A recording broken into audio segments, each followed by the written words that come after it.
এয়া চাওক মানুহে কয় নহয় মাইকী মানুহৰ বৰ কষ্ট নাই বুলি। এয়া বাচন মাজিব লগা হৈছে, খাই লৈছে। আমি খাই উঠি পেলাই কি কৰোঁ, মোবাইলটো চাওঁ, ভিডিঅ' চাওঁ, আৰু এফালে মাইকী মানুহে কি কৰিব লাগে চাওক, খাই উঠি আকৌ বাচন মাজিব লাগে বাচন মাজতে এতিয়া গ্লভ পিন্ধিব লগা অৱস্থা হৈ গৈছে হাতত। মানে বাচন মাজতে হাত মানে হেৰি হৈ গৈছে, কি কয় এইটো, হাত জ্বলি যায় বোলে পূৰা, হাতৰ আঙুলিবিলাক পূৰা জ্বলে বেছি বাচন মাজিলে। সেইকাৰণে আজি এই মানে গ্লভছযোৰ আনি লৈছে।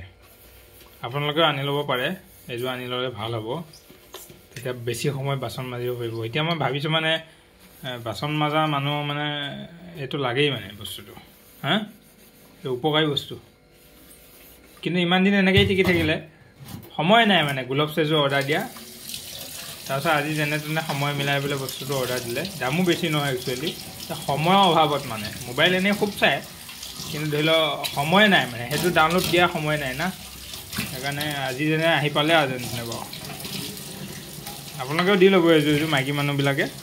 তেতিয়া এনেকৈ পিন্ধি লৈ পেলাই মাজিলে হাতটো মানে হেৰি নহয় আৰু নজ্বলিব বা কি নহ'ব, এইবিলাক নাফাটিব কৰিব, এইবিলাক নহয় আৰু ঠাণ্ডা দিনত এইটো আপোনাৰ পাৰফেক্ট, হয় নহয়? ঠাণ্ডা দিনত আপোনাৰ ভাল হ'ব। ঠিক আছে, ধন্যবাদ, গুড নাইট। ভাত খালে নহয় আপোনালোকে? আমাৰ বাচন মাৰিব লগা হৈছে, কি কৰিব, উপায় নাই। কালিৰ পৰা ময়ো এইটো ডিউটিত লাগিম, গ্লভছ পিন্ধিবলৈ। ধন্যবাদ। জয় অসম, জয় জুবিন দা।